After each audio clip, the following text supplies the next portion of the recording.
The pen felt cold and heavy in my hand. A ridiculous thought. Really, it was just a pen. A sleek, black Mont Blanc that probably cost more than my first car. But right now, in this sterile, over-air-conditioned conference room at Hargrove Associates, it felt like I was holding a lead weight. Right there, on the final line, Mrs. Sterling, Will's lawyer, David Carson, said. He didn't bother to mask the impatience in his voice.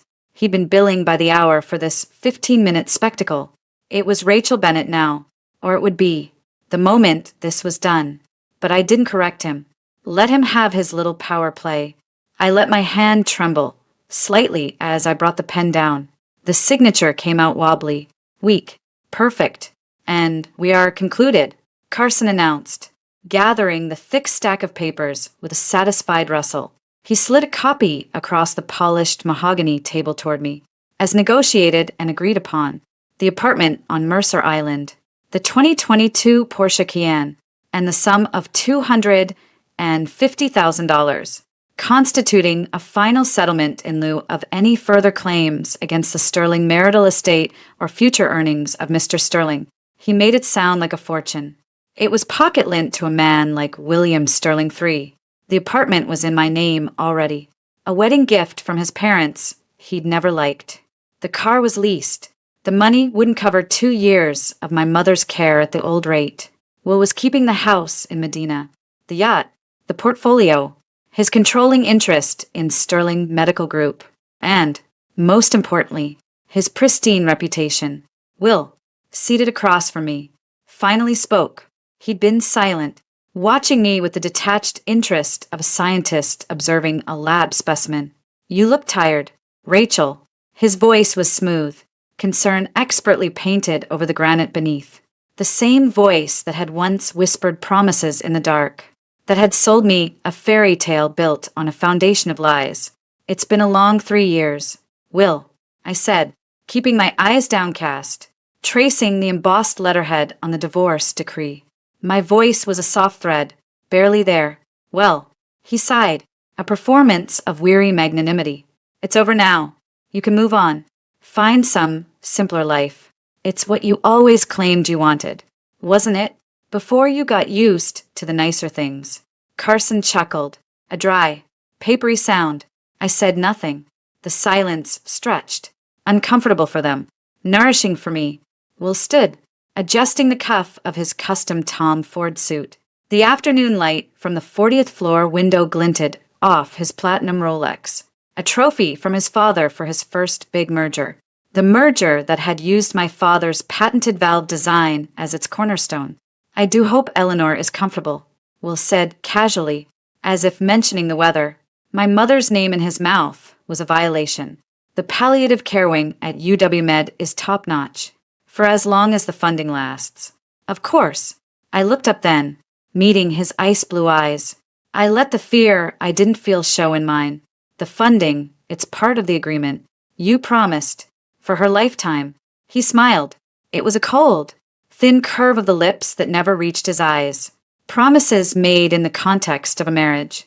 Rachel, the marriage is dissolved. The ancillary understandings reconsidered.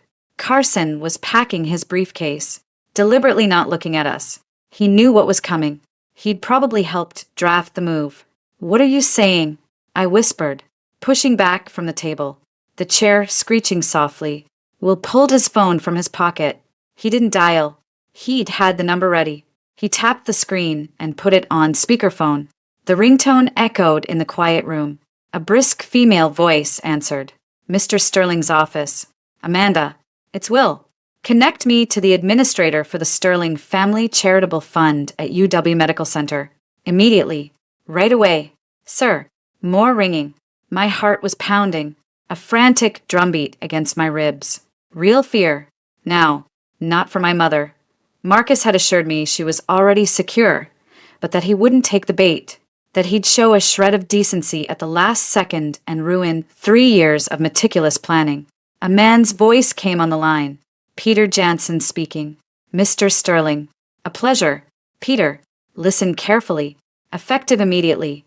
I am terminating the Sterling Fund's special coverage for patient Eleanor Archer.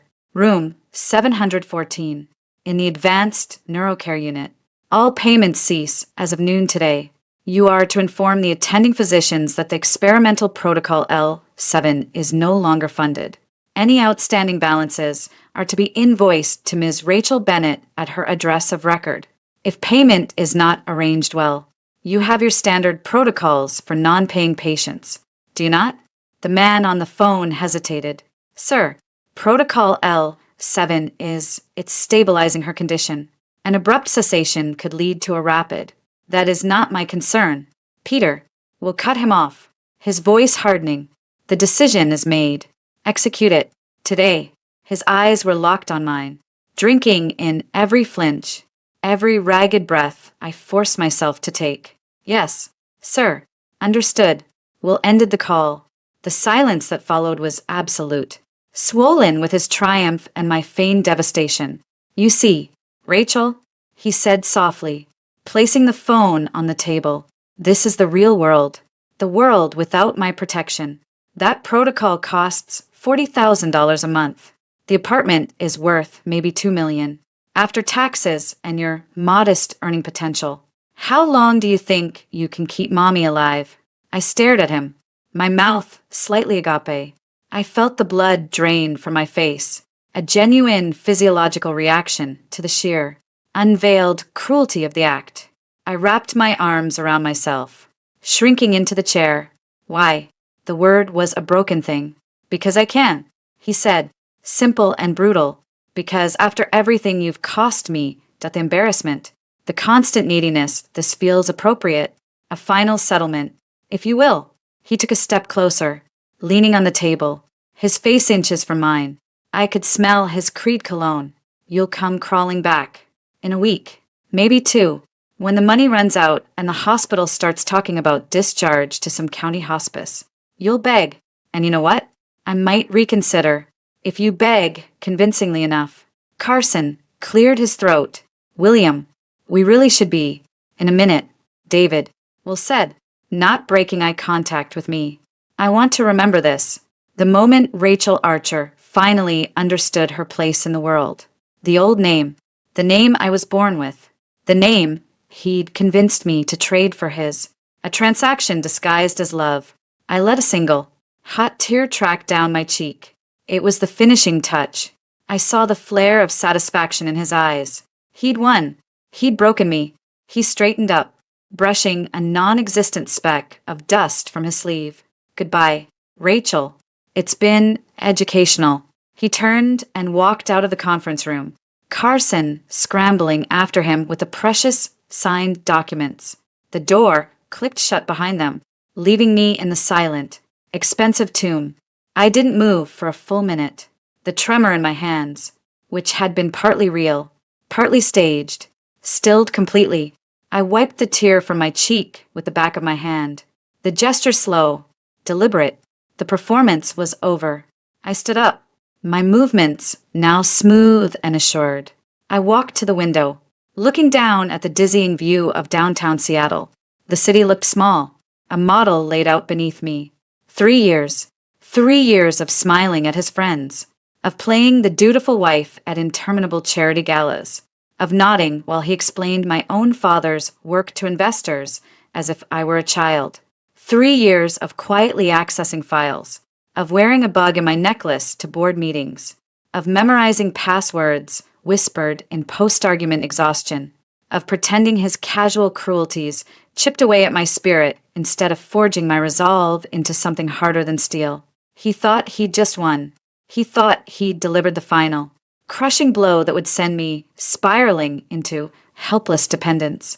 He had no idea he'd just sprung the trap on himself. From my purse, a simple leather tote, not one of the designer pieces he bought me, I pulled out a cheap, prepaid cell phone, a burner. I powered it on. It had one number programmed into it. My fingers, steady and dry, typed out a message. Phase 1 complete. He took the bait. Initiate Phase 2.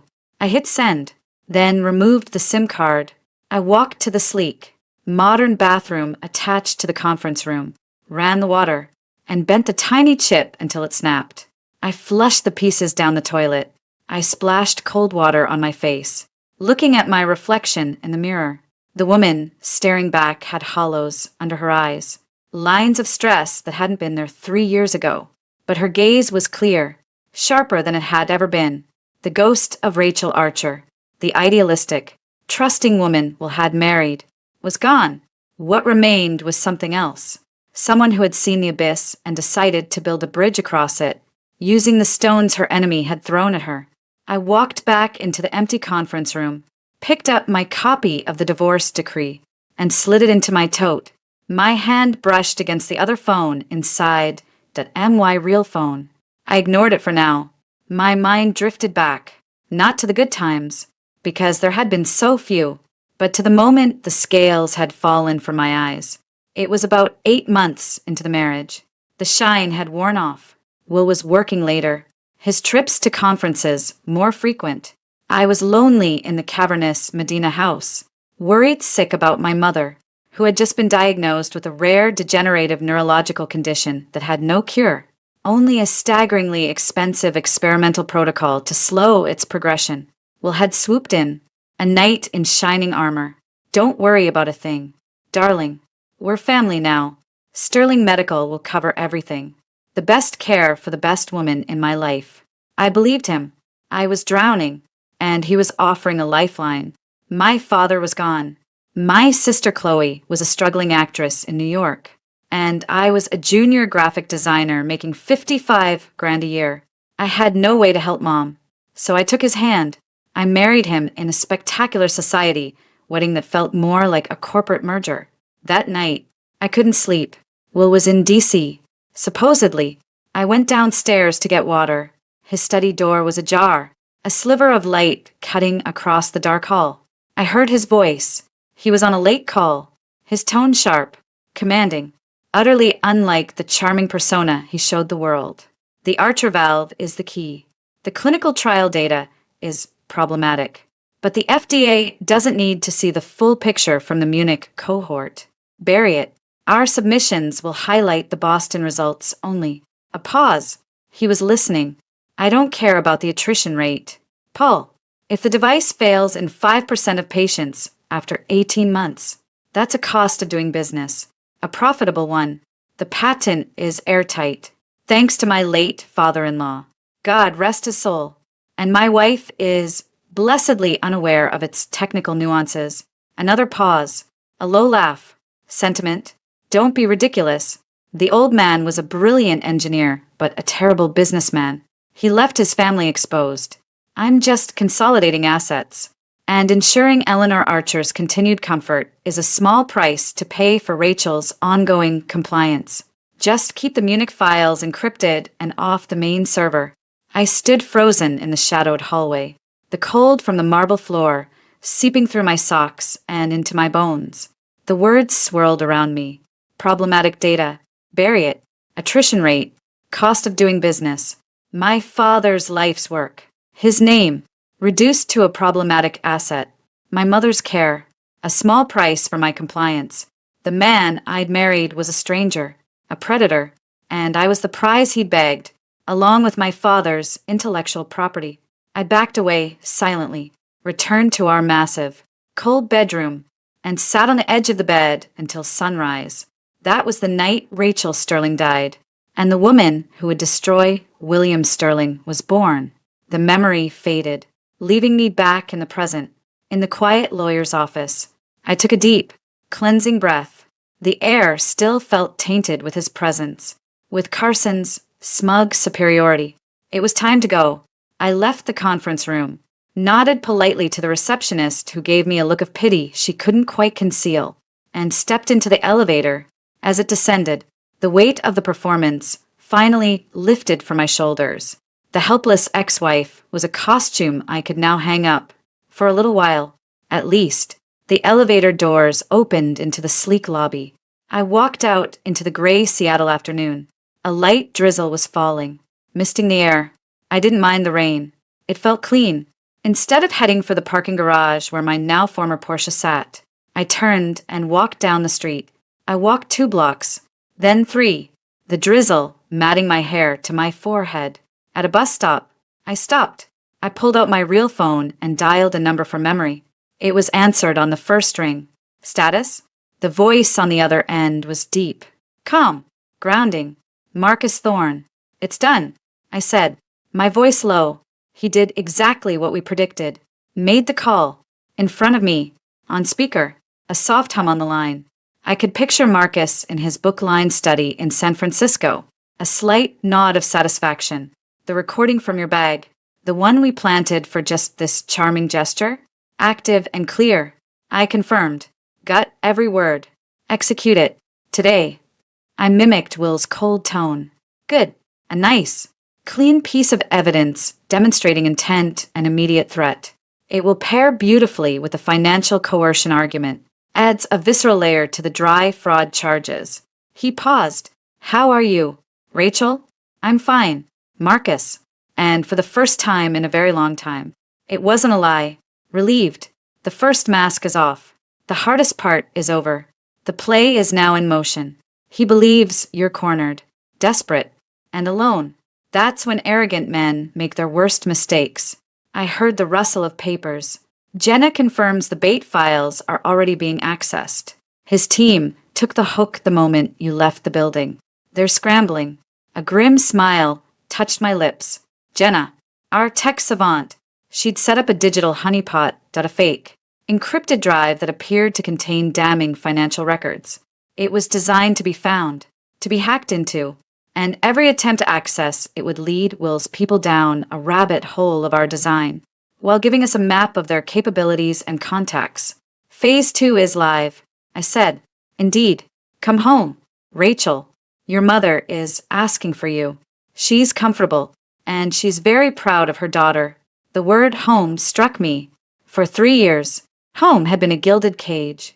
Now, it was a safe house apartment in Queen, and that Marcus had arranged, where my mother was currently resting under the care of a discreet, expensive, and fiercely loyal medical team paid from an untraceable account.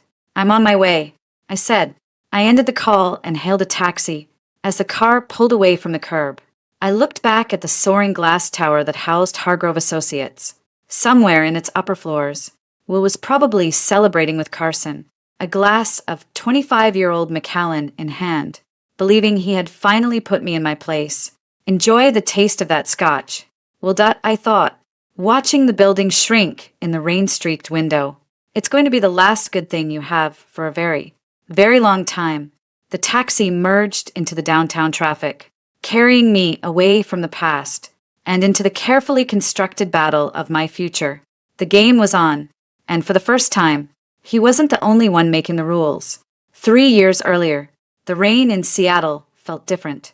It wasn't a cleansing mist, it was a gray, persistent shroud, matching the inside of my skull perfectly. My father, Robert Archer, had been dead for 6 weeks. A sudden coronary at his lab. The will was read. The patents and the modest proceeds from the sale of his small biomedical firm were now mine and my sister Chloe's. The emptiness he left was a physical ache. Then, the second blow landed. Ms. Archer. The results are conclusive, Dr. Evans said, her face a mask of professional sympathy that didn't reach her tired eyes. It's Degas-Crevette syndrome. It's progressive, attacking the central nervous system. There is no cure. I stared at the MRI scan images on her light board. White lesions scattered across my mother's brain like stars in a cruel constellation. Options? My voice sounded small, like a child's. Management. Palliative care. There is an experimental protocol. ESET. It's shown promise in slowing neural degradation in a small cohort. It's extremely expensive, not covered by standard insurance. We're talking $30,000 to $40,000 a month, minimum, for an indefinite period. The number hung in the air. My share of Dad's estate was substantial, but not bottomless, not against a tide like that. I felt the floor tilt. I was 28, a graphic designer with a good eye and a middling salary. Chloe was in New York, waiting tables and going to auditions. We were adrift. Rachel? The voice was familiar, warm, laced with concern. I turned. William Sterling stood in the doorway of the consultation room. He looked like a GQ ad misplaced in a hospital. Tailored charcoal coat. Perfect jawline tight with apparent distress. Our families moved in loose. Wealthy Seattle circles. His father, William Sterling Jr., had tried and failed to buy my dad's company years ago. Will and I had exchanged pleasantries at a handful of charity events. He'd been charming, smart. I'd been dating a music teacher at the time. I'd barely given Will a second thought. Will, what are you? I heard about Eleanor, he said, stepping fully into the room, nodding respectfully at the doctor. My father is on the board here. He mentioned it. I'm so sorry. His gaze landed on me, blue eyes soft with a compassion that seemed to physically warm the sterile room. I had to come. I couldn't imagine you facing this alone. Dr. Evans, sensing a private moment, murmured something about giving us time and slipped out. The dam I'd been holding up broke. A sob escaped me. I covered my face with my hands. In an instant, he was there, his arms around me, his coat smelling of cedar and money. Sure, it's going to be okay. I promise you, Rachel, it's going to be okay. I wanted to believe him, desperately. He took me to a quiet cafe. Over coffee I didn't taste. He listened. He listened as I poured out my grief for my father, my terror for my mother, my financial fears. He didn't offer platitudes. He offered solutions. The L7 protocol. UW Med is one of 3 sites running it. The lead researcher, Dr. Chin, sits on the Sterling Medical Advisory Board. He leaned forward, his hands cradling his cup. Let me help. Not alone. A gift. For your father. He was a good man. A brilliant man. The medical world lost a giant. Let me do this in his memory. I shook my head, numb. Will, I can't, it's too much. We're not. You don't owe me anything. Friendship, he said simply, his eyes locking onto mine. I know we haven't been close, Rachel, but I've always admired you. Your strength, your loyalty to your family. This is what my resources are for, to help people, to help you. It was the beginning, the carefully laid first stone. He became a constant. Flowers arrived from my mother's room. A specialist from Johns Hopkins was coincidentally in town and gave a second opinion at Will's request. He handled the intimidating hospital administrators with smooth, confident calls. The crushing burden lightened. Just a fraction. One evening, a week later, he took me to dinner at Canlis. The city glittered below us. He didn't talk about my mother. He asked about me, my art, my dreams, my father's work. He was so passionate about that valve design. I said, a little wine loosened, said it could change outcomes for thousands. He just hated the business side. Will nodded thoughtfully. A common flaw in geniuses. They see the ideal. The world deals in the practical. Sterling Medical could have helped him navigate that. Given his vision the platform it deserved. He sighed, a hint of regret. My father's failure to convince him to partner is one of his few professional regrets. The conversation felt deep, meaningful. He saw me, not just as Robert Archer's daughter, but as Rachel. 2 months in, the gifts became more personal. My crappy apartment lease was up. I have a place on Mercer Island, he said casually, just sitting there. It's too big for me. You and Chloe, when she visits, could use the space. Consider it a temporary base, rent-free. It's the least I can do. I moved in. The temporary arrangement blurred. He'd visit, bring dinner. We'd talk. He was funny, sharp, and his concern for my mother seemed genuine. He'd get updates directly from Dr. Chin before I would. The night he first kissed me, the rain was sheeting down the windows of the Mercer Island condo. I'd been crying, overwhelmed by a bad day with my mother's progressing symptoms. He held me, wiped my tears, and his lips met mine. It felt less like passion and more like a life raft. I clung to it. I'm falling for you, Rachel, he whispered against my hair. I know the timing is insane, but I can't help it. Let me be your rock. Let me take care of you, of Eleanor, permanently. The proposal, when it came, was a logical extension. We were at his family's Friday Harbor estate. His parents, William Jr. and Celeste, were courteous, if distant, over champagne. His father clapped him on the shoulder. Your young lady comes from good stock. Will. Strong legacy. Smart to consolidate. Will smiled, a private joke in his eyes I didn't understand. He turned to me, down on one knee on the expensive Persian rug. Marry me, Rachel, not just for you and me, for your mother, as my wife. She'll be family. Sterling Medical will cover everything for her. For life. No more worries. No more bills. Just a future. It wasn't I love you. It was I will solve your problems. In my exhausted, terrified state, it was the most romantic thing I'd ever heard. I said yes.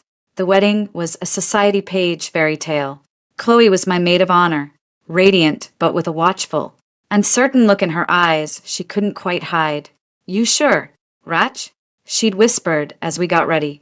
It's all so fast. He saved Mom. Chloe, I'd said, conviction masking my own flickering doubts. He saved us. The first crack appeared on the honeymoon in Bora Bora. A call came for him. Some urgent merger issue. He took it on the terrace, his voice low, tense. When he came back, the charming mask was back, but it was slower to settle. Business. He'd shrugged. It never sleeps. But enough of that. He never asked about my day. Back in Seattle, the rules began, subtly at first. That friend of yours, Lisa, he mentioned one night, scanning my phone as I cooked. The one who's always posting about those political protests. Sterling Medical has contracts with the state. It's unwise to be closely associated with that kind of activism. For both of us, I stopped seeing Lisa. My job at the small design firm became a point of contention. You're working late for peanuts. He'd say, it's beneath you. You're a Sterling now. Your time is better spent on the foundation board. It looks better. I quit. My world shrunk to the house, charity galas, and hospital visits. The money was next. My inheritance, from my father's estate, was sitting in a managed account. Let me have our guy look at it. Will said, diversify. You're too heavy in those old tech stocks. I can get a much better return. I signed the papers he put in front of me, trusting, grateful. A year in, I was a well-dressed ghost in a gorgeous house. My mother was stable, on the L7 protocol, housed in a beautiful private room at UW-Med. Will was a rising star at Sterling Medical, lauded for integrating innovative legacy technologies. My father's valve was their new flagship product. I should have been happy. I was numb. Then came the night of the Hamilton merger. Will was in a foul mood. The deal was hitting snags. He drank heavily at dinner, something rare for his controlled self. He snapped at the server, criticized the wine. At home, he stormed into his study, slamming the door. I brought him a glass of water later, an olive branch. The door was slightly ajar. I heard his voice, slurred with whiskey and fury. The Munich data is a goddamn anchor. Paul, I don't care if 15% of the subjects showed rejection symptoms after 14 months. Bury it deeper. The FDA cleared us based on Boston. The Boston data is clean. Mostly. A pause. I stood frozen in the hallway, the cold glass sweating in my hand. The Archer valve is a gold mine. Will's voice continued. Lower now. Vicious. A fucking gold mine my sentimental idiot of a father-in-law was too scared to capitalize on. He wanted more testing. Testing costs money. We're making money. Another pause. A harsh laugh. No, she has no idea. Thinks it's magic. Thinks a magic for keeping her mommy alive. It's a manageable expense for absolute control. Just make sure the Munich files are in the black archive. No one looks there unless they already know what they're looking for. The glass almost slipped from my hand. I backed away silently, my heart a frantic drum against my ribs. Munich. Rejection symptoms. Black archive. Manageable expense for absolute control. The pieces. The kindness. The rescue. The marriage that IT all crystallized into a terrible, brilliant, monstrous picture. He hadn't saved me. He'd acquired me. He'd acquired my father's patent. My mother's life was the retainer fee for my silence, for my compliance. I didn't sleep. I sat in the dark living room, watching the lights of the city. The numbness was gone, burned away by a cold, clarifying rage. He thought I was a pawn, a pretty, passive asset on a balance sheet. He was wrong. The next morning, I waited until he left for work. I went to a library across town. On a public computer, I created a new, encrypted email account. I spent hours researching Sterling Medical, FDA submissions, my father's patent number, and I found him, Marcus Thorne, my father's old friend, his lawyer for the first company he'd started, a man my father had called, with affection and respect, the last honest man in a Shark Tank. He'd retired to San Francisco after a storied, combative career. I drafted an email. Dear Mr. Thorne, you don't know me, but I am Robert Archer's daughter, Rachel. I believe my husband, William Sterling III, is using my father's valve design in an unethical and possibly illegal manner. I believe he married me to gain control of it. I need your help. I stared at the screen for a long time. Hitting send would be the point of no return. It would mean admitting I'd been a fool. It would mean war with a powerful, ruthless man. I thought of my mother, alive because of his blood money. I thought of my father's legacy, being used to hurt people. I thought of the man in the study, who saw lives as line items. My finger clicked the mouse. The reply came faster than I expected. 2 lines. Rachel, I've been waiting for this email. Call this number. Use a payphone. The game, my game, had begun. The taxi dropped me at a nondescript brick building in Seattle's Fremont neighborhood. The sign read Neptune Dynamics Data Solutions. It was a front, and a good one. Marcus had set it up 2 years ago. A fully operational IT consulting firm that served real clients. Its real purpose was 2 floors below street level. I bypassed the receptionist with a nod, used a key card on an unmarked door, and descended a flight of concrete stairs. The hum of server racks grew louder.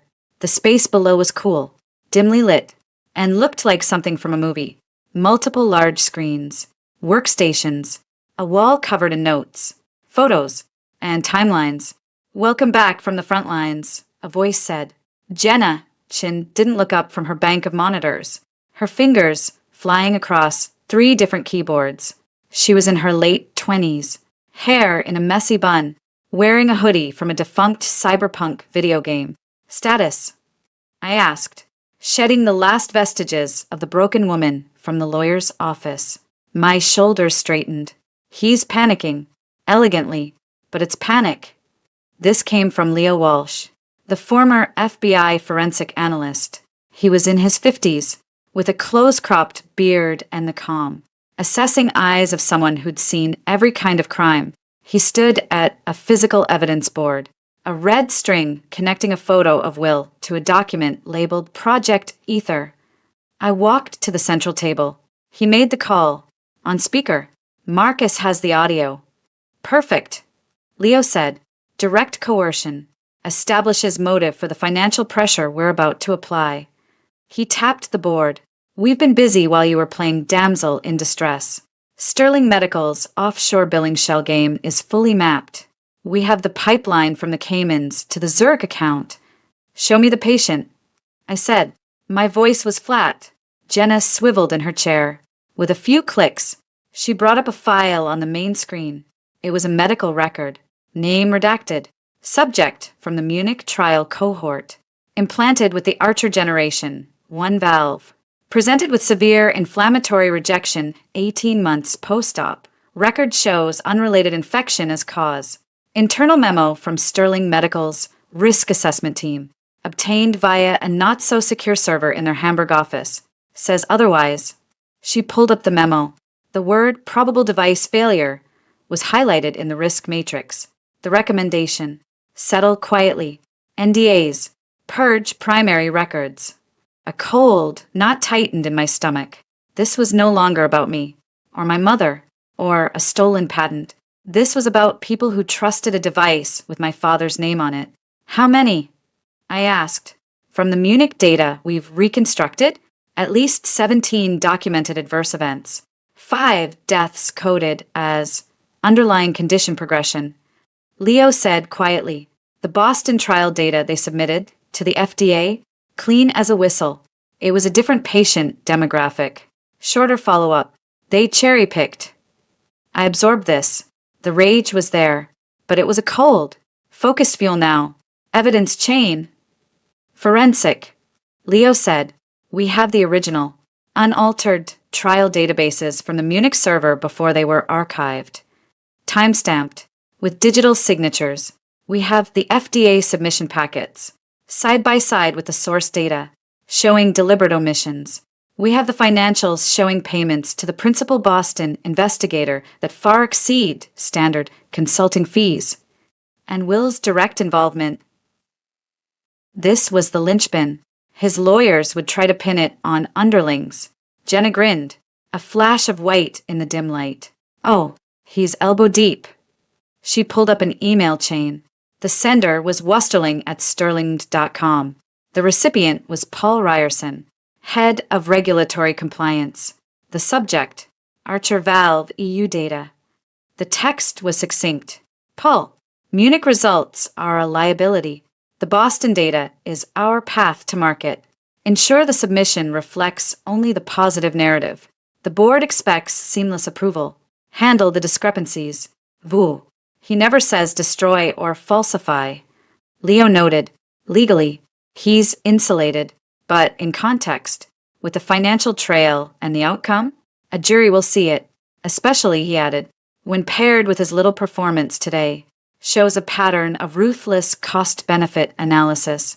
People are just line items. So we have fraud, we have bribery, we have conspiracy to defraud the FDA, we have wrongful death implications. I summarized, what don't we have? An actionable, immediate crime that gets him cuffed now.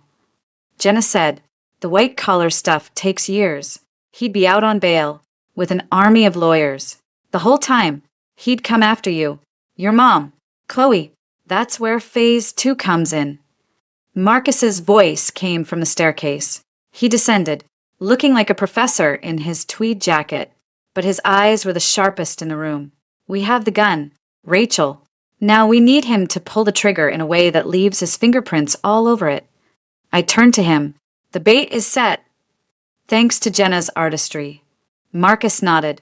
We've seeded the dark web rumor mill with hints of a disgruntled Sterling ex-employee sitting on a gold mine of internal data. We've let a few low-level forensic accountants stumble upon traces of the hidden Munich server. The pressure on Will internally is building. His stock is riding high on the Archer Valve success. Any whiff of scandal, and his board will eat him alive. I finished. So he's desperate to find and eliminate the source. Precisely, Marcus said. He believes the source is you, a desperate ex-wife with nothing left to lose. He expects you to try to sell what you know, or to blackmail him. He's waiting for it. So, we will dangle the possibility. How? You'll go dark. For a week. No contact. Let him stew in the mess of his own making with your mother's very public discharge, which, by the way, our friends at UW-Med will politely decline to execute, citing humanitarian protocols, infuriating him further. Then, you'll surface, frayed, desperate.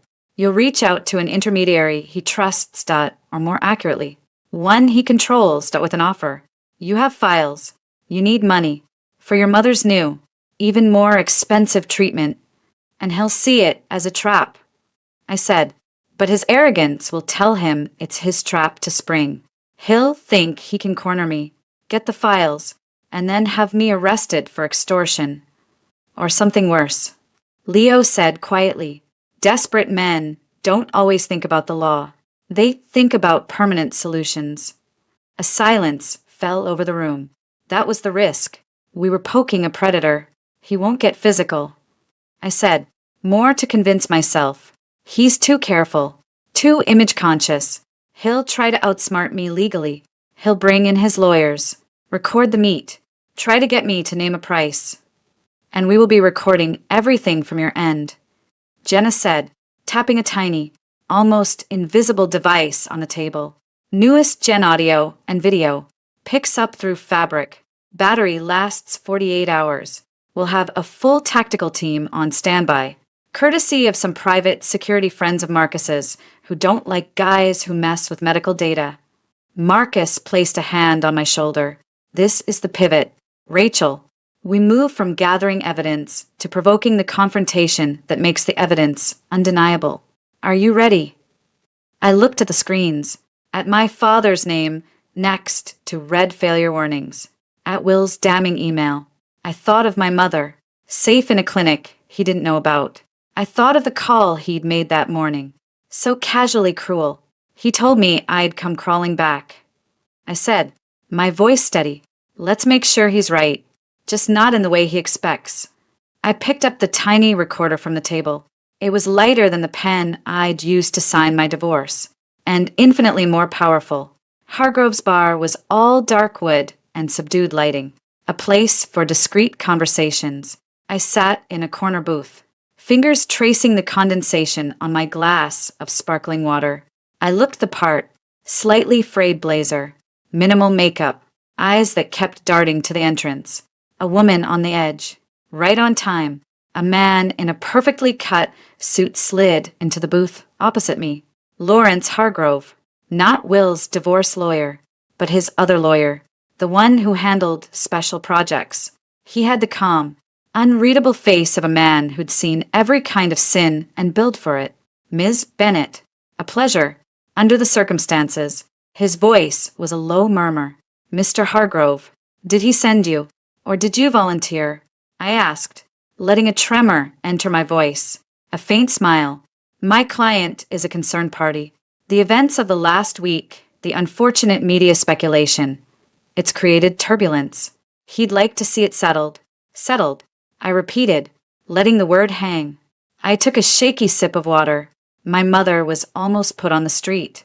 There's a human interest piece running on King 5 tomorrow. How does he want to settle that? Hargrove placed a slim, expensive phone on the table between us. The piece has been killed. A significant donation to the station's charity foundation. A misunderstanding with the hospital has been corrected. Your mother's care at her new facility will be covered. A one-time grant. Anonymous. Of course. I stared at him. Why? Because Mr. Sterling is not a monster, despite what you may believe. He regrets the heat of the moment. The divorce was acrimonious. People say things. He leaned forward slightly. But this tit-for-tat in the press helps no one. It's beneath you both. It's not tit-for-tat, I whispered, leaning in as if sharing a secret. It's survival. The money from the settlement, it won't last. The new clinic, the treatments, it's more. I have obligations.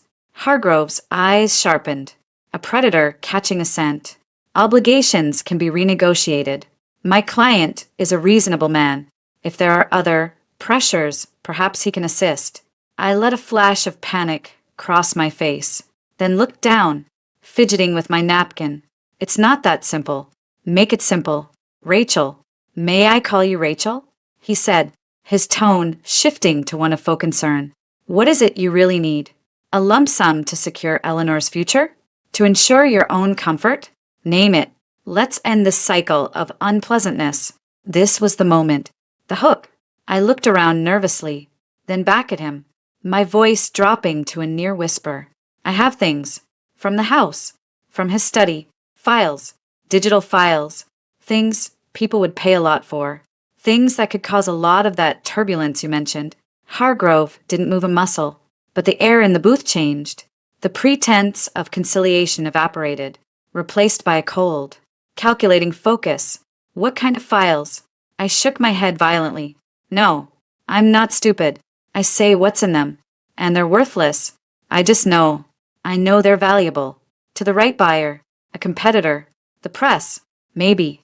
I was rambling, playing the desperate amateur. Selling proprietary information is a federal crime.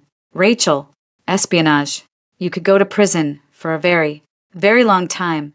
His voice was a steel cable. What's the alternative? I shot back, a flare of defiance. Watch my mother die because I can't pay? I'm already in a prison. I took a deliberate, steadying breath, as if regaining control. I don't want to sell them. I want him to buy them. From me. One time. Enough to make me go away forever. Then he never has to worry about who else I might talk to. Hargrove studied me for a long minute. I could see the gears turning. This was what they expected. A shakedown. A sloppy, desperate shakedown. You're talking about extortion, he said flatly. I'm talking about a transaction. I insisted, voice wavering. For assets I came into possession of during the marriage. A final division of property. He can call it whatever he wants. He leaned back, steepling his fingers.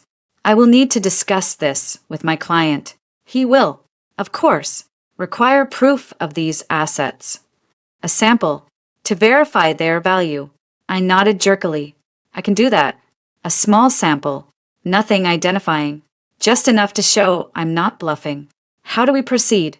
I'll be in touch, I said, sliding out of the booth. I left a 20 on the table, my hand visibly shaking. Tell him to think about a number. A big one.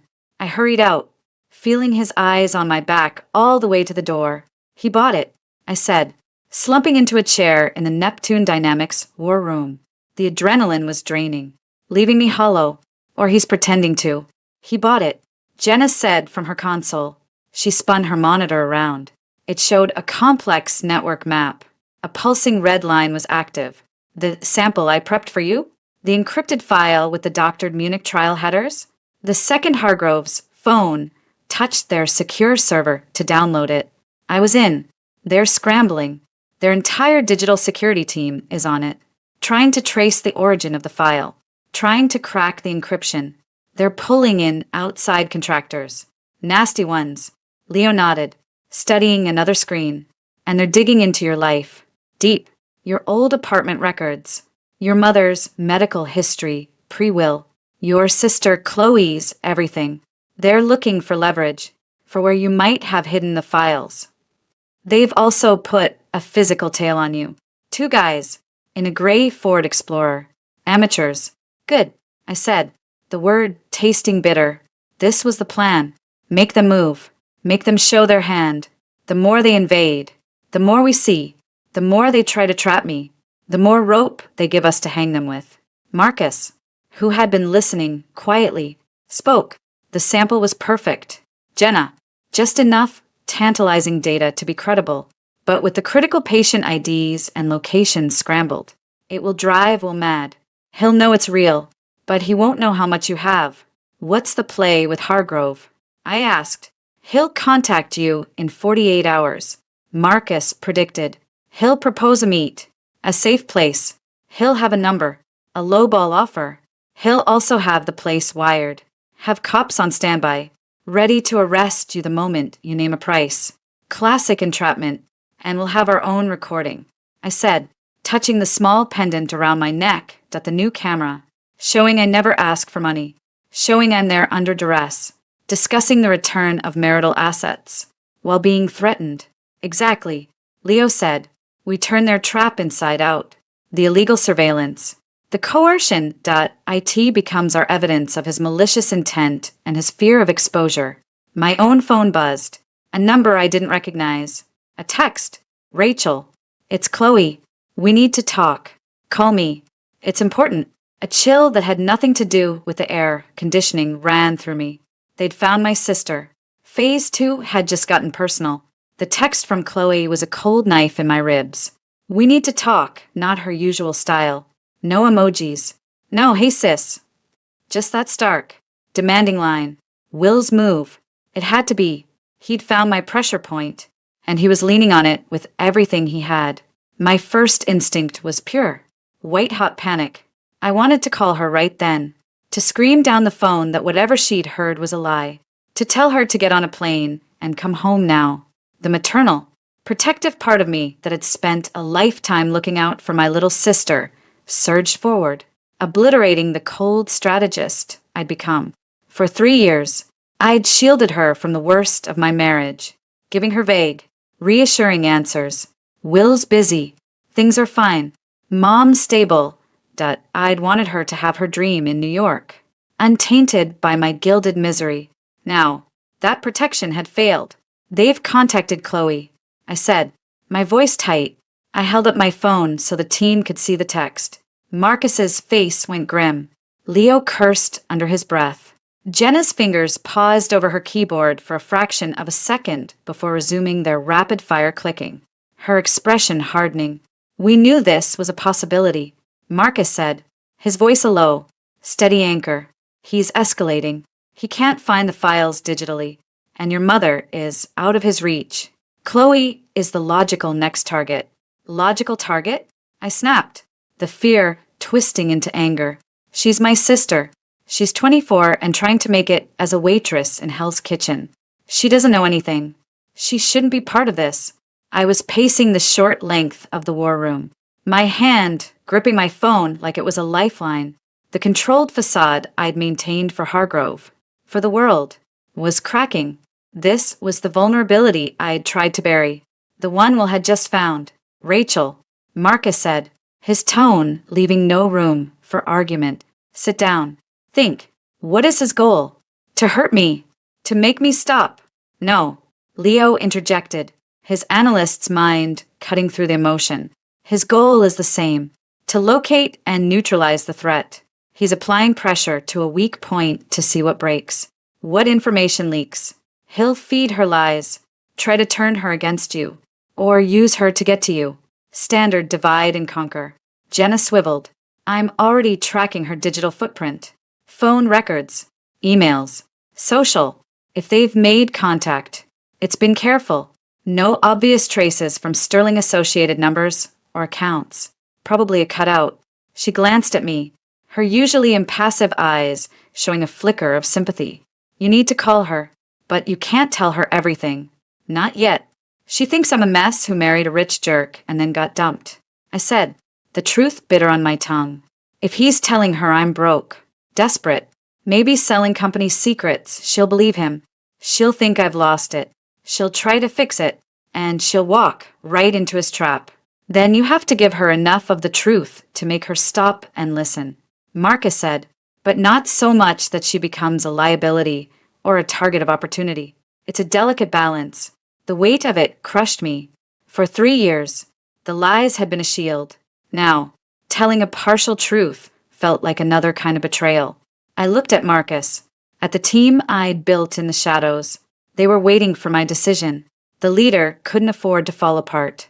I took a deep, shuddering breath, forcing the panic down, locking it away in the same iron box where I kept my fear for my mother.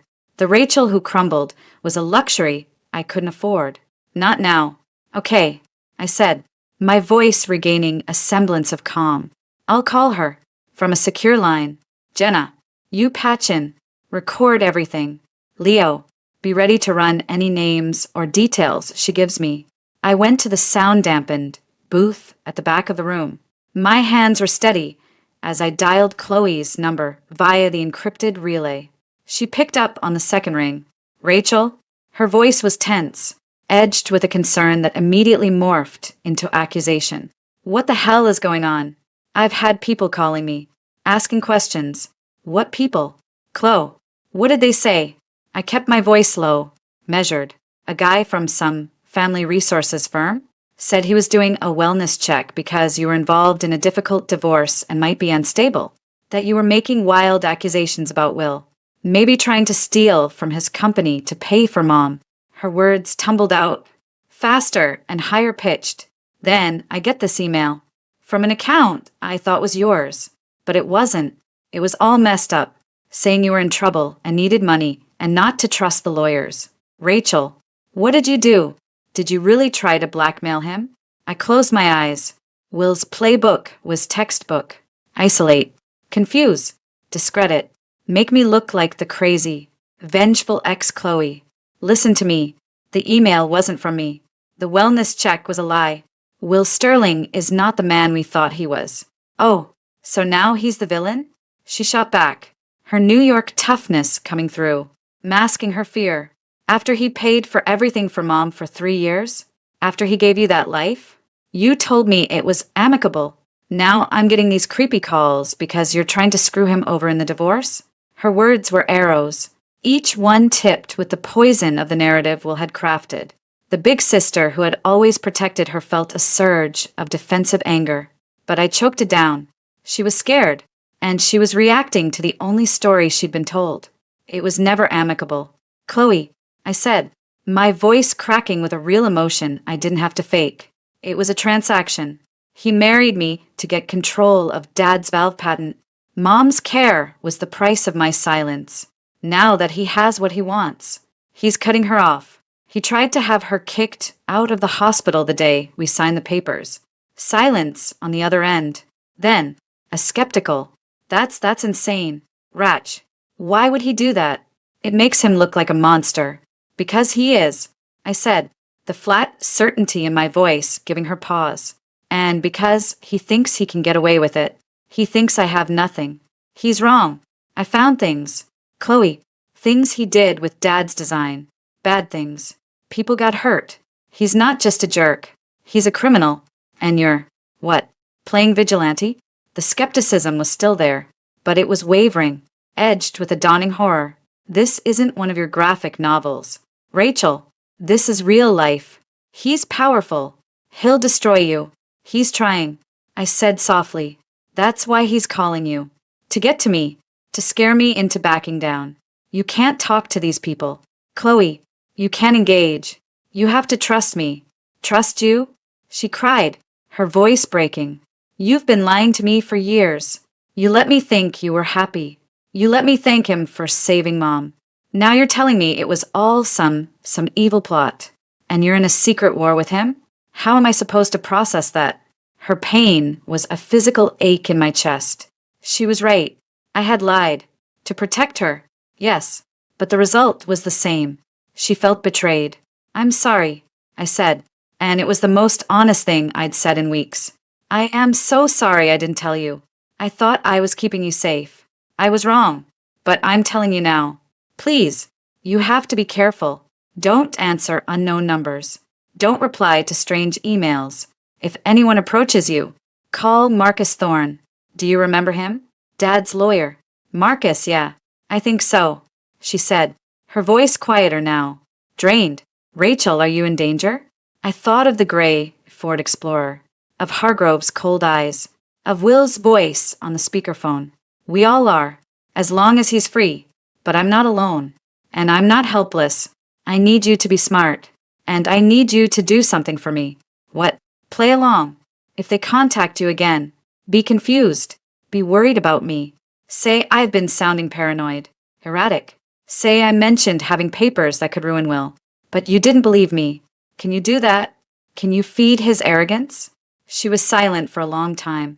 I could hear the sounds of her city apartment in the background, that a siren, distant music, her world. So far from this shadow war. You're asking me to lie for you, she finally said. I'm asking you to help me trap the man who's trying to destroy our family. I corrected gently, to finish what Dad would have wanted, to protect Mom. Another pause, then a sigh, heavy with resignation and a newfound steel. Okay, I'll do it. But, Rachel, when this is over, we're having the longest, most honest talk of our lives. No more secrets. Tears welled in my eyes, a mix of relief and guilt. Deal. I love you. Chloe, love you too. Just don't get yourself killed. Drama queen. I managed a watery laugh and hung up. I sat in the booth for a moment, forehead pressed against the cool glass, gathering myself. The conversation had been a battlefield, and I felt bruised, but we'd held the line. Chloe was with me. When I walked back into the main room, my face must have revealed the toll. Marcus gave me a slow, approving nod. You did good. You gave her enough truth to anchor her, and a role to play that keeps her safe. It hurt, I admitted. The words raw. It was necessary, Leo said, not unkindly, and effective. If she plays her part, it confirms Will's belief that you're isolated and cracking. It makes you seem more desperate, more likely to walk into his meat. As if on cue, Jenna held up a finger. Speaking of, incoming, scrambled number. But the origin pings to a cell tower 2 blocks from Sterling Medical's headquarters. My personal phone, sitting on the table, buzzed. Not a text, a call. We all looked at it. The air in the room thickened. This was it, the pivot. I walked over, took a final, centering breath, and answered, "Hello, Rachel." Will's voice was smooth, confident, devoid of the mocking cruelty from the lawyer's office. This was his boardroom voice. The deal maker. We need to talk. In person. This back and forth through lawyers is beneath us. I let a beat of silence hang, letting him hear my tension. I have nothing to say to you, Will. I think you do. He purred. I think you have something I want. And I have something you desperately need. A mutual solution. Let's discuss it like adults. Tomorrow, 10 a.m. My boathouse on Lake Washington. You remember the way. It was a location he controlled. Isolated. Private. A perfect place for an ambush. Or a carefully staged confession. Why would I come anywhere near you? I whispered, layering fear into my voice. Because if you don't, he said, the steel seeping back into his tone. That worrying email your sister received? The next one will have pictures. Unpleasant ones. And the calls she gets won't be from wellness checks. They'll be from producers who've decided her headshot doesn't match her new reputation. Come alone, Rachel, and bring everything you have. This is your one chance to end this cleanly. The line went dead. I lowered the phone. The fear on my face was gone, replaced by a cold, clear certainty. He'd taken the bait. He'd threatened my family directly. On a recorded line we were undoubtedly capturing. I looked at Marcus. The boathouse. Tomorrow. Marcus's eyes gleamed with a fierce, protective light. Then it's time, he said, to prepare for the final deal. The morning of the meeting dawned gray and heavy, a blanket of low clouds pressing down on Lake Washington. I stood before the floor-length mirror in the safe house bedroom, not seeing the woman in the simple black trousers and cream silk blouse, a carefully chosen costume of vulnerable elegance. Instead, I saw a collection of parts. The wire, taped securely along my ribs. The small, flat microphone disc position just below my collarbone. The camera button on my lapel. Its lens a tiny, unblinking eye. Jenna's voice echoed in my memory from the pre-dawn tech check. We'll have audio and visual from your POV. The backup team will have thermal and long-range optical from the woods. If he so much as twitches wrong, we're in there. You're not alone. The words were a mantra, a shield. My reflection's eyes looked back, wide and dark. 3 years ago, this woman would have been trembling, nauseous with fear. Today, a cold, crystalline focus had settled in my core. The fear was still there, a live wire in my gut, but it was now a tool. IT sharpened my senses, heightened every detail. This wasn't just a confrontation, it was a performance. And I was finally stepping out of the role of the victim and into my own skin. The script was mine. Marcus met me at the door. He didn't offer empty reassurance. He placed his hands on my shoulders, his grip firm, his eyes searching mine. Remember, he needs to believe he's won right up until the moment he's lost. Let him talk. Let him gloat. The more he says, the deeper the hole he digs. He paused. Your mother is safe. Chloe is briefed and safe. Whatever happens in there, you have already protected what matters most. I nodded, swallowing hard. I'm ready. Leo handed me a small, sleek clutch. Panic button is sewn into the inner seam. Squeeze it twice if you need an immediate extract. We'll be listening to every word. The drive to the lake was a blur of rain-slicked streets and evergreen forests. The Sterling family boathouse was a monument to understated wealth.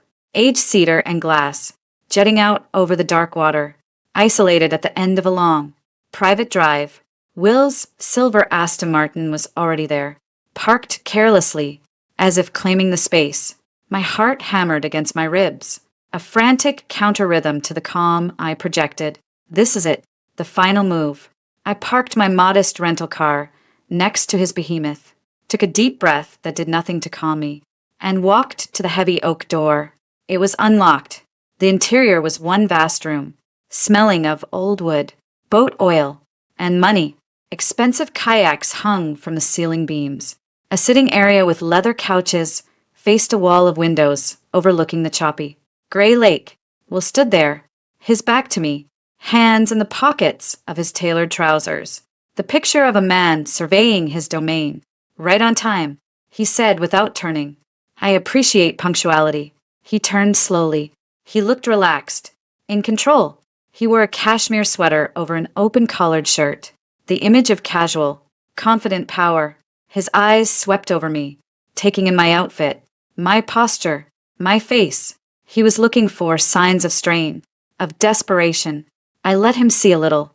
I kept my shoulders slightly slumped, my fingers clutching the strap of my clutch a little too tightly.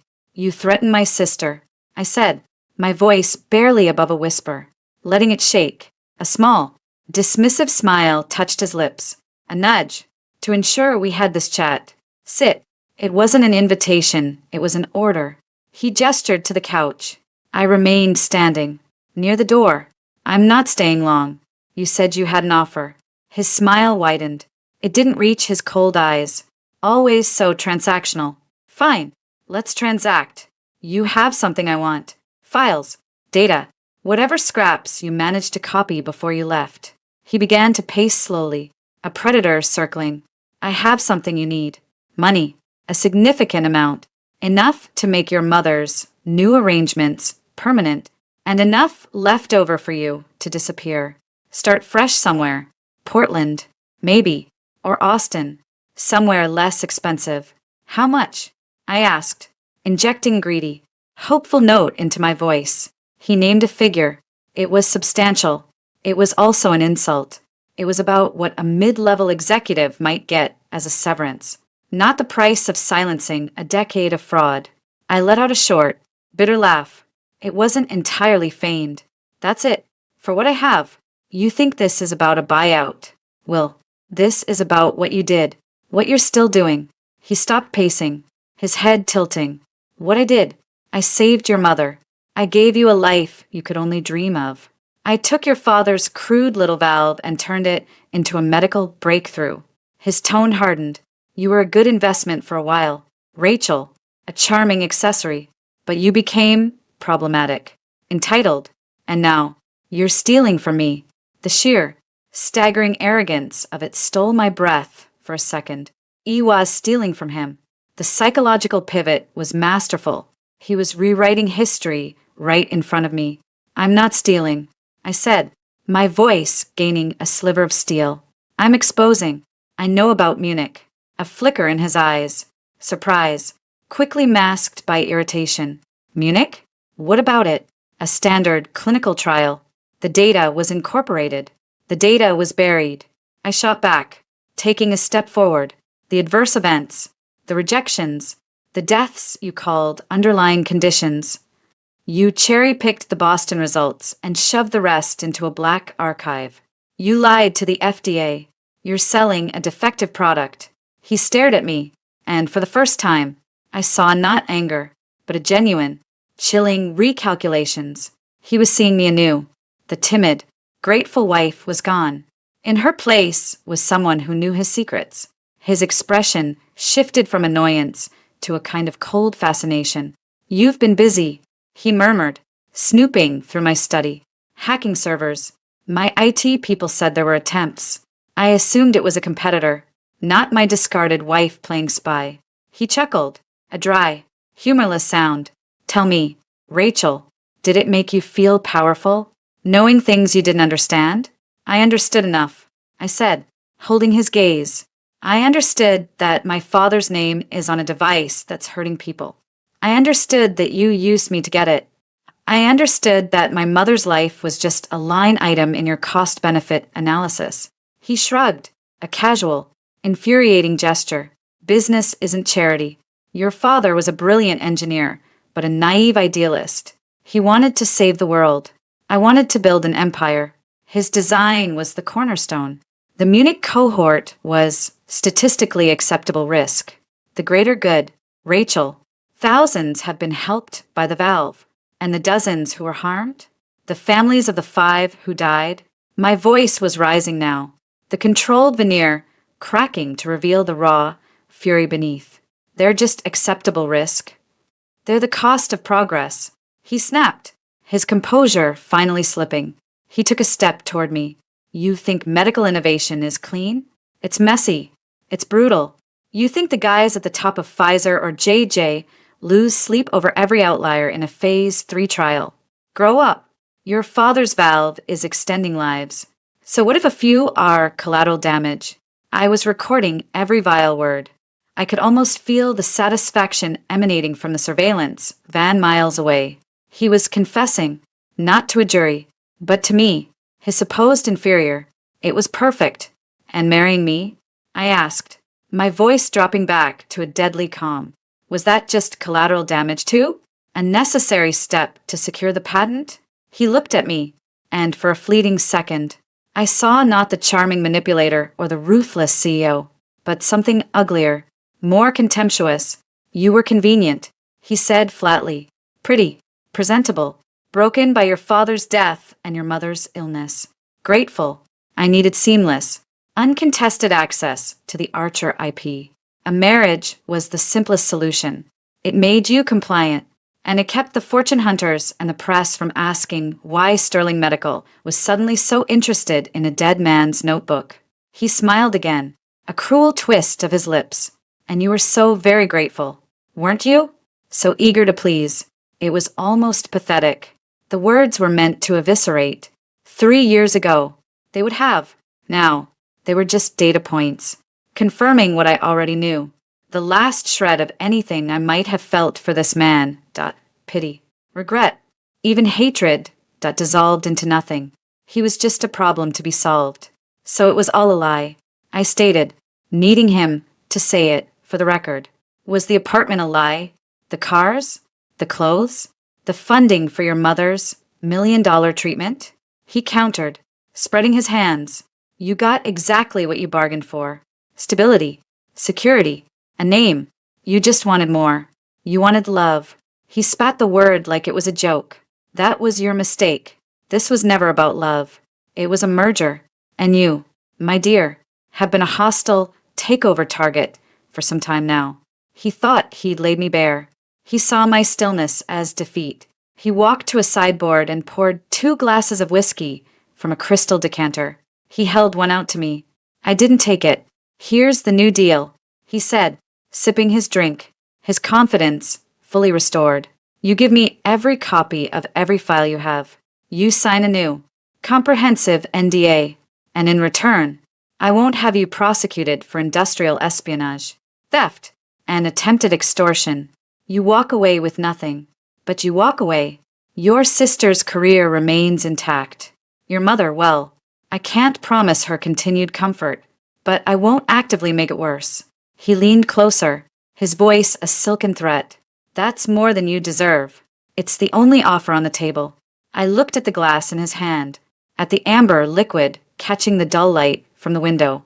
I thought of my father, hunched over his workbench, driven by the simple desire to help. I thought of my mother, her spirit unbroken by disease.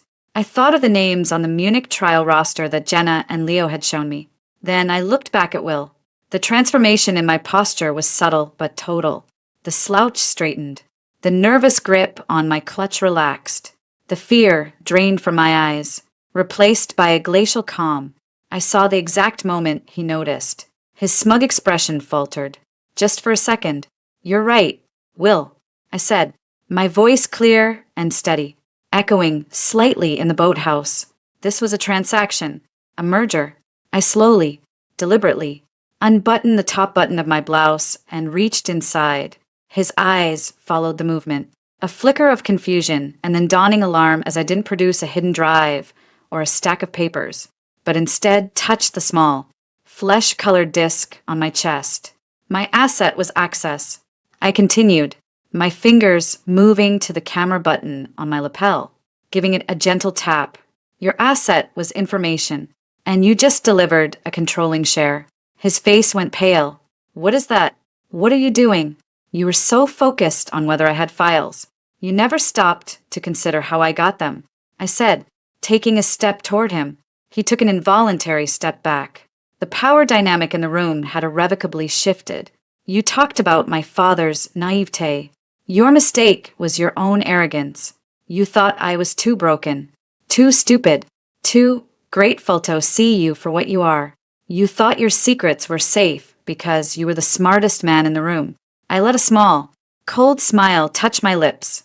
You just confessed to fraud, to bribery, to negligent homicide, to entering a marriage under false pretenses for financial gain. You did it clearly, concisely, and with a stunning lack of remorse. And every word of it is currently being beamed to a secure server, with copies to the FBI, the Washington State Attorney General, and the Seattle Times. The glass of whiskey slipped from his fingers and shattered on the polished concrete floor. The sound was explosively loud in the silent room. His composure shattered with it. His eyes bulged, darting from my face to the tiny devices now visible on my clothing, to the windows, as if expecting agents to come swarming in. You bitch. He breathed, the words choked with rage and terror. You set me up. I gave you enough rope. I corrected him softly. You hung yourself. He lunged then, not at me, but for his phone on the sideboard. It was a primal, panicked move. He never reached it. The main door of the boathouse swung open, not with a crash, but with a firm, authoritative push. Two men in dark windbreakers, with FBI in bright yellow letters on the back, entered, followed by a woman in a severe pantsuit who I recognized from Marcus's dossiers as an assistant U.S. attorney. Two more agents flanked them. Will froze, his hand outstretched toward the phone, looking like a statue of guilty surprise. William Sterling III, the lead agent said, his voice neutral and professional.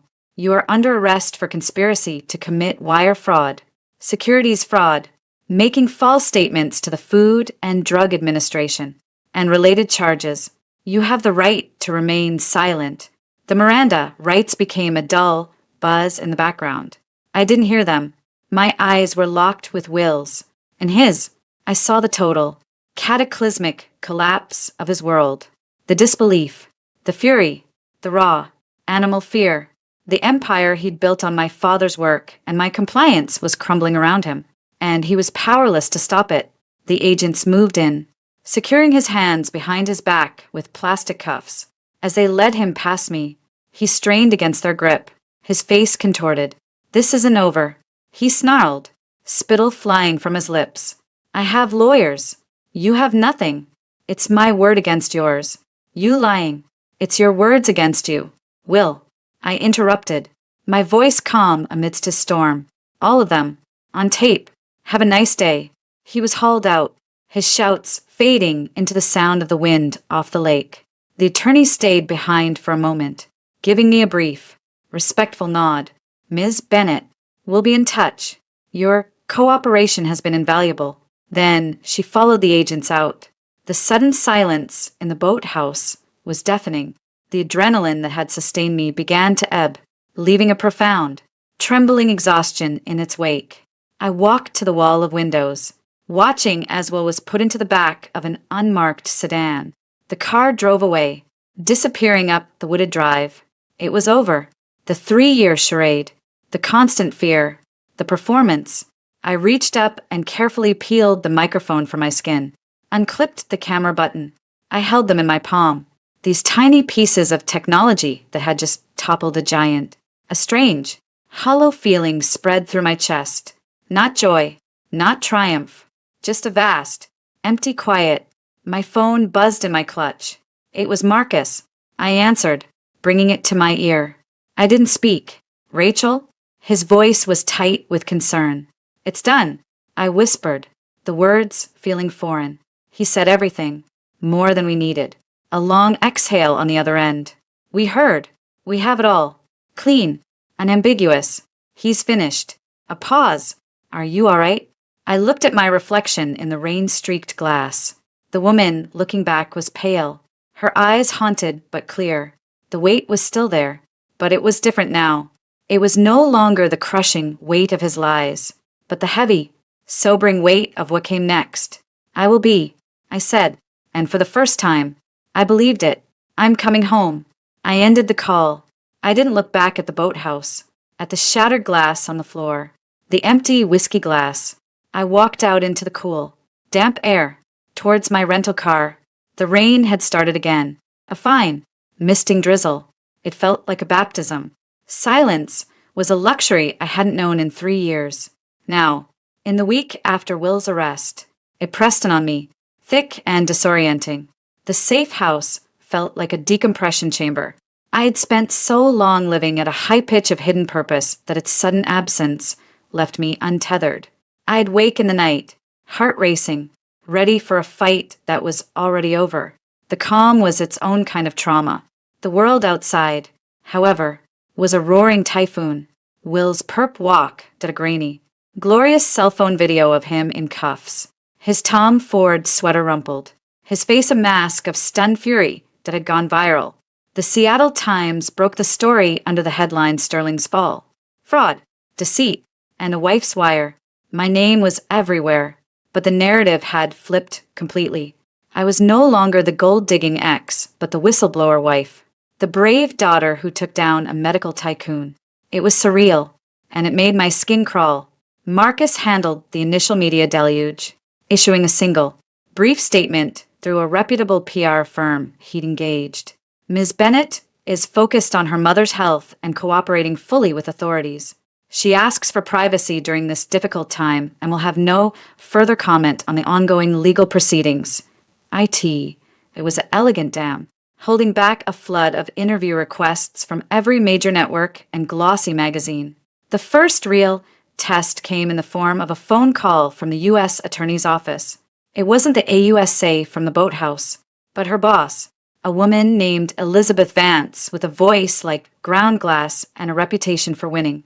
Ms. Bennett, we have the audio and video files from your device. Vance began. No small talk. They're compelling.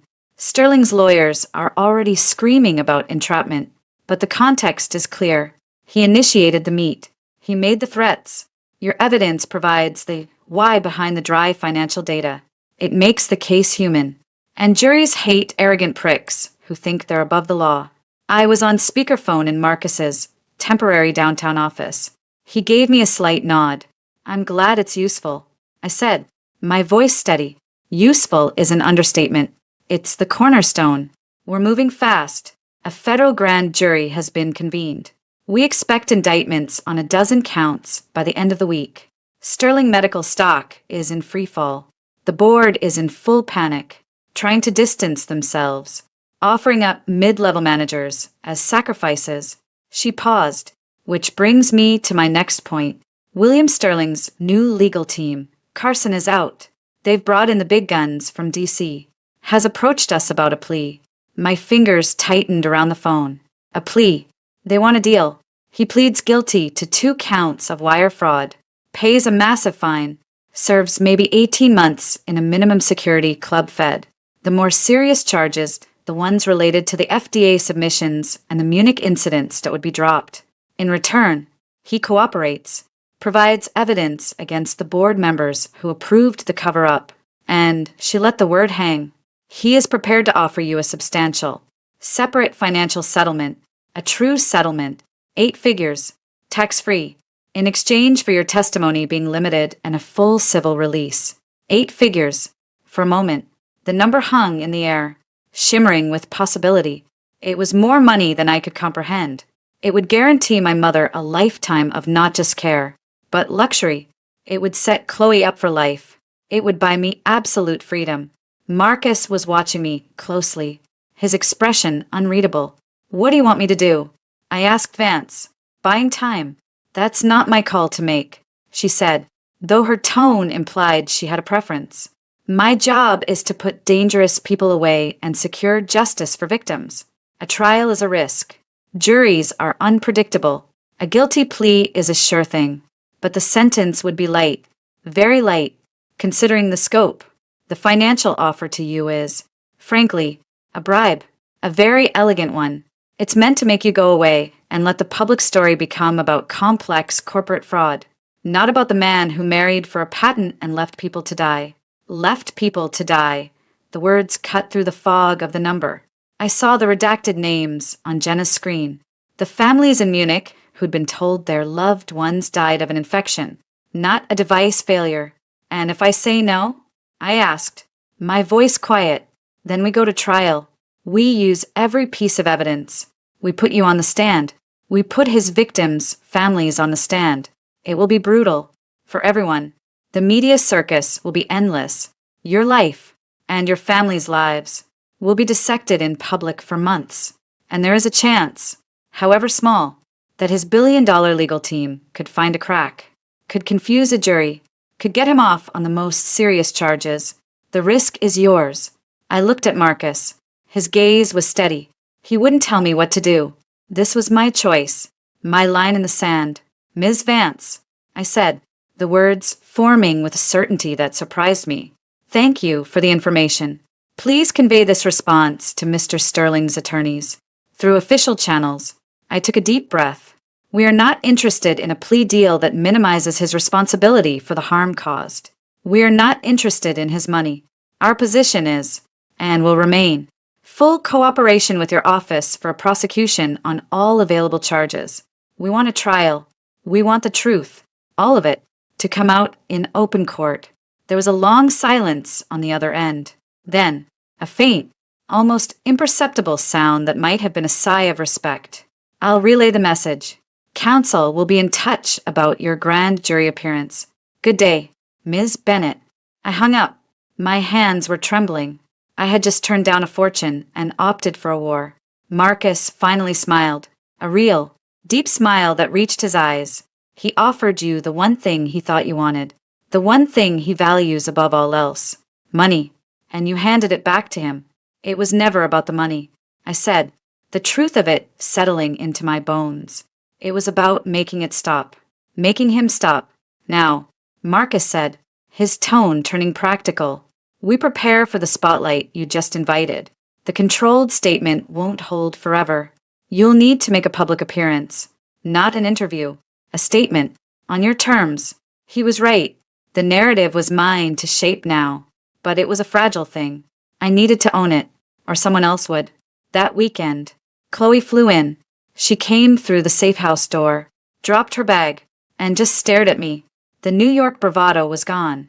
She looked younger, older, all at once, without a word. She crossed the room and wrapped me in a crushing hug.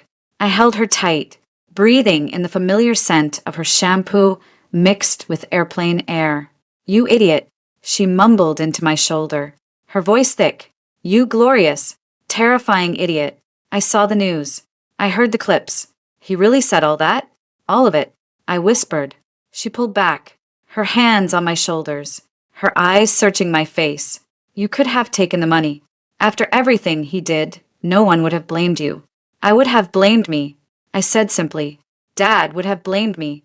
Tears welled in her eyes. I'm sorry. For what I said on the phone. For not seeing it. For being so wrapped up in my own crap that I didn't see you were drowning. You weren't supposed to see, I said, wiping a tear from her cheek. That was the point. My job was to be the strong big sister. I just got lost in the part for a while. We spent the day talking. Really talking.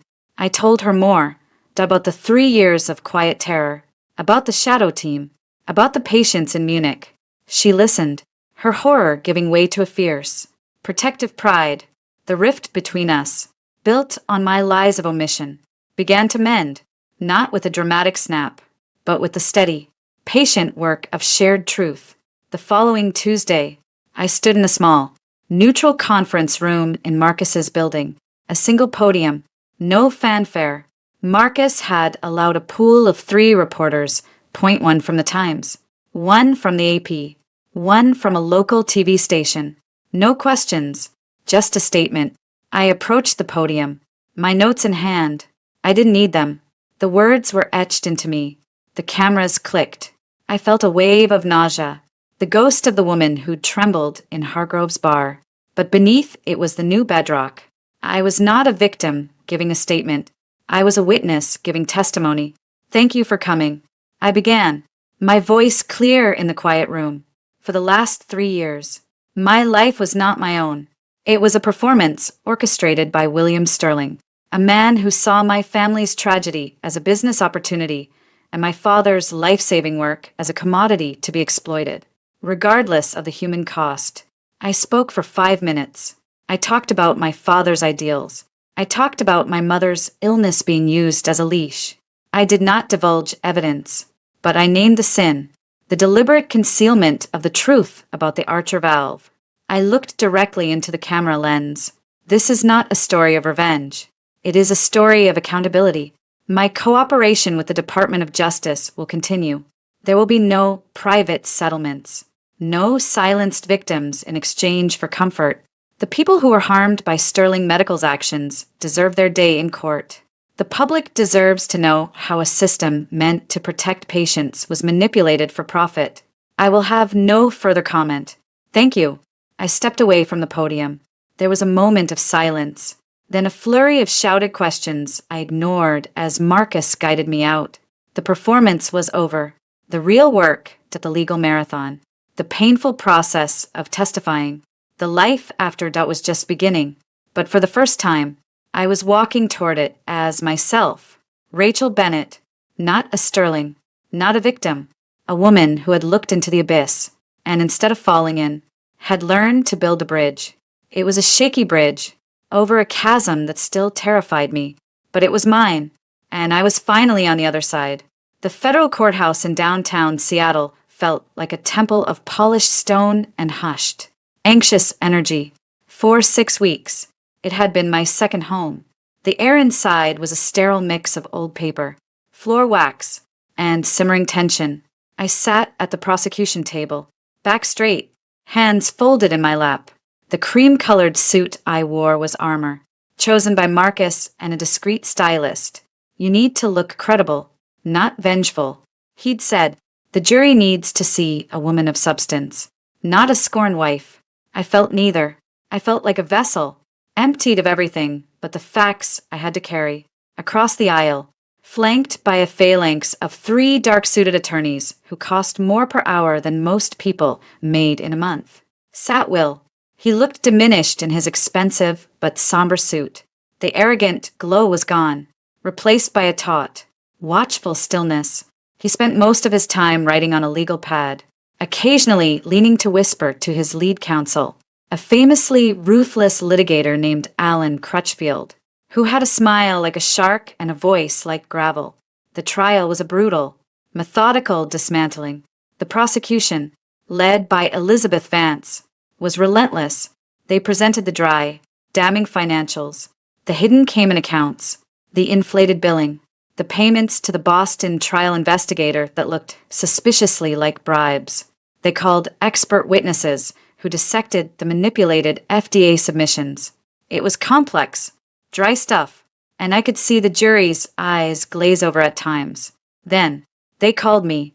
A ripple went through the courtroom as I stood and walked to the witness stand. I could feel Will's gaze, a physical pressure between my shoulder blades. I took the oath, my voice steady. Vance approached, her demeanor professional, but with a subtle undertone of guidance. Ms. Bennett, let's start at the beginning. How did you meet the defendant? And so, I told the story, not the story of a love affair, but the story of a predation. I spoke of my father's death, my mother's diagnosis, Will's sudden, convenient appearance as a savior. I described the whirlwind courtship, the pressure, the promise of lifelong care for my mother. I kept my tone factual, unemotional. I was a historian recounting a conquest. And after you were married, Vance asked, did you notice any changes in William Sterling's behavior towards you? Objection. Calls for speculation. Crutchfield droned, not even looking up. Sustained. The judge said. Vance rephrased. Did your access to shared financial information change after the marriage? Yes, I said. He encouraged me to let his financial advisors manage my inheritance from my father. He said it was too complicated for me. I signed the papers. And did your social life change? I was discouraged from seeing old friends. He said they were bad influences or didn't fit our new life. My job was frowned upon. I eventually quit. Vance led me through it all but the isolation, the control. The night I overheard the phone call about the Munich data. And what did you understand from that conversation? She asked. I understood that my husband had knowingly concealed dangerous flaws in my father's medical device. I said, looking directly at the jury. A few of them met my gaze.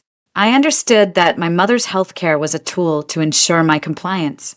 And I understood that the man I'd married was a stranger. Then came the audio, the recording from the boathouse.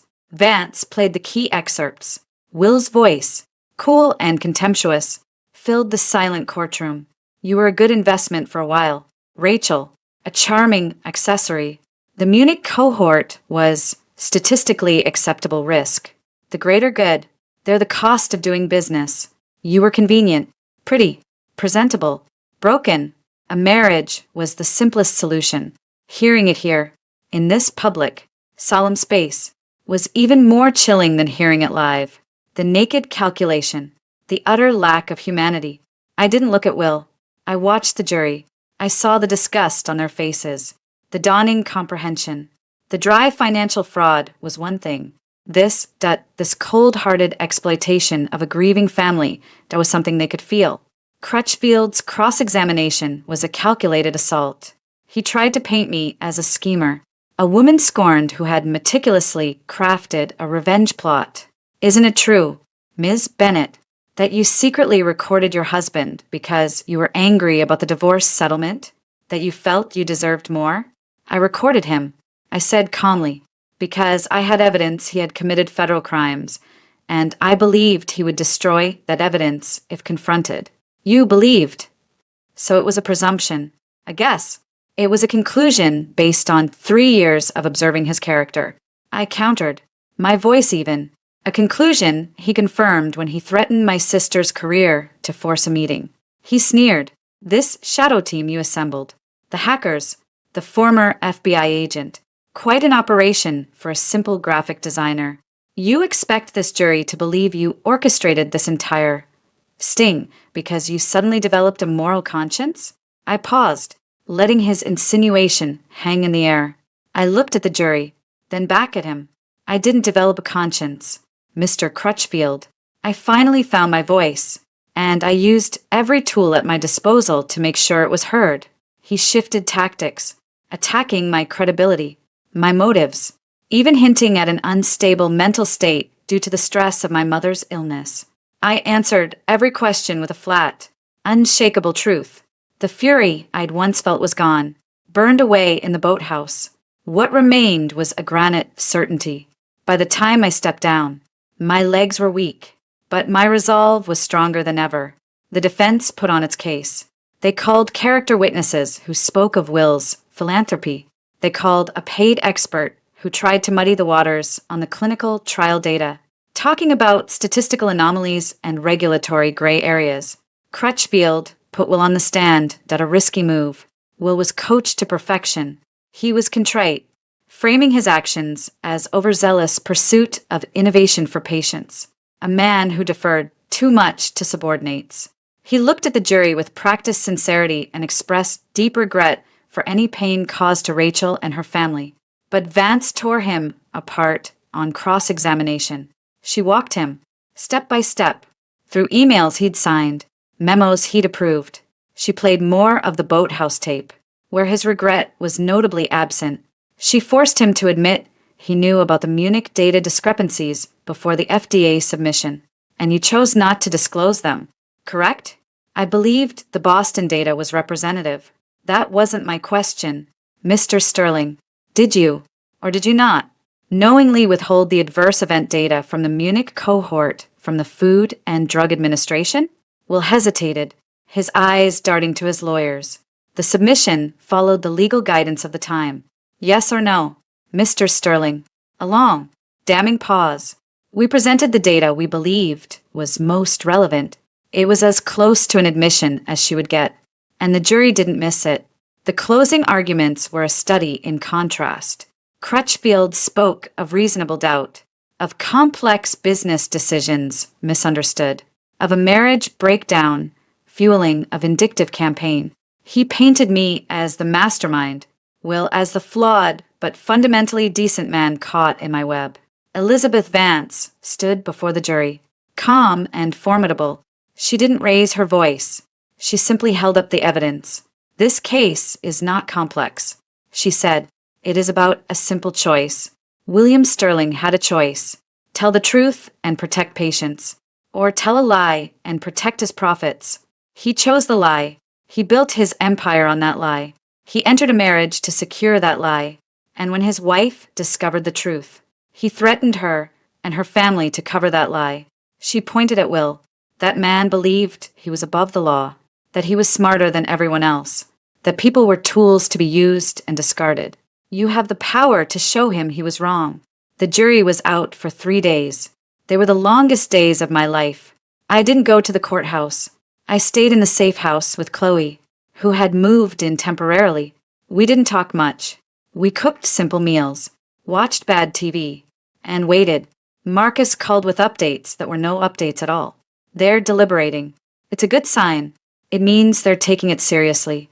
On the afternoon of the 3rd day, the call came. A verdict had been reached. The walk back into the courtroom felt like walking to the gallows or the guillotine. My future, Will's future, hung on the foreperson's next words. The air was electric. Will sat rigidly, his face pale. His parents were in the front row, their expressions stony. The jury filed in. None of them looked at Will. Madam, foreperson, has the jury reached a verdict? We have, Your Honor. On count 1, conspiracy to commit wire fraud. How do you find? Guilty. A gasp, quickly stifled, ran through the room. Will flinched as if struck. On count 2, securities fraud. How do you find? Guilty. On count 3, making false statements to the Food and Drug Administration. Guilty. On count 4, guilty. It went on, count after count, a relentless, rhythmic hammering. Guilty, guilty, guilty. With each one, Will seemed to shrink into his chair. The arrogant billionaire was gone, replaced by a convicted felon. His mother buried her face in her hands. His father stared straight ahead, jaw clenched. When it was over, the judge set a sentencing date and remanded Will into custody. As the marshals approached to take him away, he finally turned his head. His eyes found mine across the crowded room. There was no hatred there anymore, no fury, just a hollow, bewildered shock. The master of his universe had just seen it annihilated by the very system he'd thought he controlled. He didn't understand how this had happened. He never would. I held his gaze for a moment, then gave a slow, almost imperceptible nod. It wasn't a nod of triumph, but of finality. Checkmate. Then I turned and walked out of the courtroom. Chloe on one side, Marcus on the other. The flashbulbs erupted.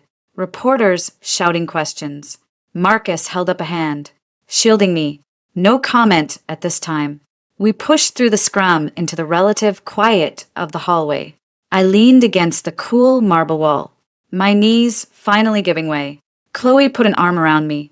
You did it, Ratch, she whispered, her own voice thick with tears. You actually did it. 6 months later, the sentencing hearing was a formality. Will's team threw everything at the judge. Appeals for leniency, charity work, his otherwise blameless life. Elizabeth Vance argued for the maximum, citing the egregious breach of public trust and the very real human cost. The judge, a stern woman in her 60s, listened impassively. William Sterling III, she finally said, peering over her glasses. You orchestrated a fraud that endangered public health for profit. You manipulated federal regulators. You exploited personal tragedy for corporate gain. You have shown no genuine remorse, only regret at being caught. She paused. The court sentences you to 25 years in federal prison. The number hung in the air. It was near the maximum. It meant he would be an old man when he got out. His empire was in ashes, his name a synonym for greed. It was over. The restitution and civil settlements were astronomical. Sterling Medical was dissolved. Its assets sold to pay fines and settlements to the victims' families. A separate, massive settlement came to me, not as a bribe, but as court-ordered compensation for fraud, emotional distress, and the theft of my father's intellectual property. It was more money than the plea deal had offered. It was blood money, but it was also seed money. I didn't keep it, not for myself. The sun was streaming through the floor-to-ceiling windows of Anu. Airy office space in downtown Seattle. The brass plaque on the door read, "The Robert Archer Foundation for Medical Ethics Innovation." The launch party was in full swing. It wasn't a grand, flashy affair. It was a gathering of doctors, researchers, ethicists, patient advocates, and a few carefully vetted journalists.